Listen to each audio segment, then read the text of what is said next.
हनुमान जी और बाली में क्यों हुआ था युद्ध, आइए जानते हैं। बाली का वर्णन रामायण में आता है। बाली सुग्रीव का भाई था, किष्किंधा नगर का राजा था। उनकी पत्नी का नाम था तारा और पुत्र का नाम था अंगद। बाली को ब्रह्मा जी से एक वरदान प्राप्त था, जिसके अनुसार जब भी कोई युद्ध करने उसके सामने आएगा, शत्रु की आधी शक्ति उसमें आ जाएगा। अपने इस वरदान के कारण वो अपने स्वयं को अजय समझने लगा। उसने इसी वरदान के कारण हजारों बल हाथियों के कारण दुंदुभी नामक दैत्य को संहार किया था और उसके पश्चात उसके भाई मायावती का भी गुफा में वध किया था। बाली इन विषि वरदान के बल पर रावण को युद्ध में हराकर 6 महीने तक उसी अपनी कांख में दबाए रखा था। अंत में रावण ने हार मान कर बाली से मित्रता कर ली थी। बाली को अपने बल पे अहंकार हो गया था। उसे लगता था संसार में उससे बढ़कर योद्धा कोई नहीं। एक दिन अपने बल में मद में चूर होकर वन की संपत्ति को नष्ट कर रहा था। उसे युद्ध करने के लिए ललकार रहा था। संयोगवश हनुमान जी वहाँ पर श्री राम का नाम जाप कर रहे थे। बाली का अत्याचार देखकर हनुमान जी को अच्छा नहीं लग रहा था।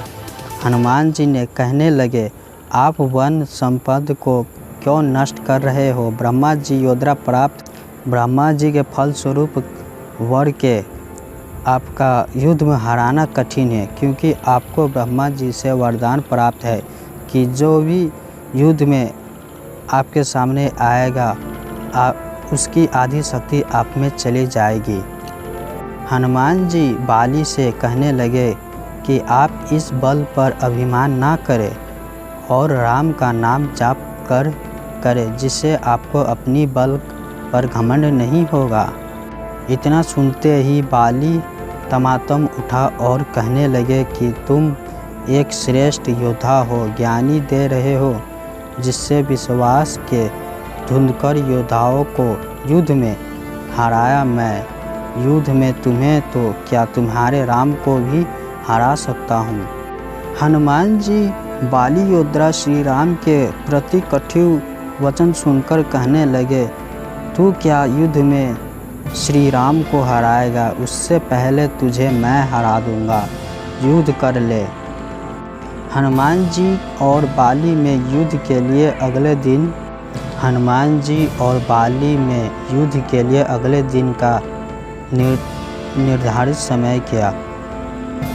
अगले दिन प्रातःकाल जब हनुमान जी बाली के साथ युद्ध करने के लिए जाने वाले थे, तभी ब्रह्मा जी उनके सामने आ गए और हनुमान जी से उनको प्रणाम कर और उन्हें आने का उद्देश्य पूछा।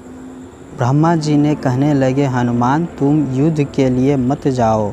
हनुमान जी कहने लगे, प्रभु अगर बाली केवल मुझे ललकारा होता तो शायद मैं नहीं जाता, पर मुझे तो मेरे श्री राम को ललकारा है और मैं उनका भक्त, उनका दूत होकर मैं न जाऊं, ऐसा नहीं होगा। मेरे आराधना देव श्री राम के बारे में कटु वचन कहे हैं, जिसे मैं सहन नहीं कर सकता। ब्रह्मा जी कहने लगे कि तुम अगर युद्ध में जाना ही चाहते हो तो अपने बल का केवल 10वां भाग ही लेकर जाना। अपने आराधना श्री राम के चरणों में रख देना और युद्ध के पश्चात आकर फिर ग्रहण कर लेना। हनुमान जी ने ब्रह्मा जी को कथन का नमन किया और केवल अपने 10वां भाग ही ले गए और बाली ने हनुमान जी को देखकर युद्ध के लिए ललकारा। बाली ललकार सुनकर हनुमान जी ने जैसे ही अखाड़े में अपना पांव रखा, बाली के सामने आते ही हनुमान जी का आधा बल बाली के शरीर में चला गया। हनुमान जी के शरीर का बल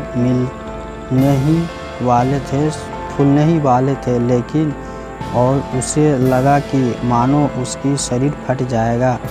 उसी समय ब्रह्मा जी बाली के सामने प्रकट हुए और कहने लगे, जितना जल्दी हो सके तुम यहाँ से दूर चले जाओ। ब्रह्मा जी की वचन मानकर बाली दौड़ना शुरू किया, जिससे उसके शरीर में हनुमान जी के बल का प्रभाव कम हो गया और बाली थक कर गिर गए। ब्रह्मा जी उसके सामने प्रकट हुए और बाली ने ब्रह्मा जी से पूछा, मेरा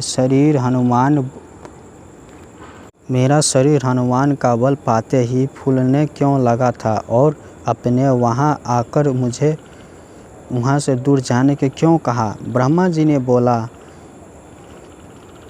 कि हनुमान का बल मिलते ही तुम क्यों आभास हुआ। बाली कहने लगा कि मुझे ऐसा लग रहा था कि मेरे शरीर का समान कोई नहीं था कर सकता और स्वयं हनुमान के बल को सहन नहीं कर पा रहा था।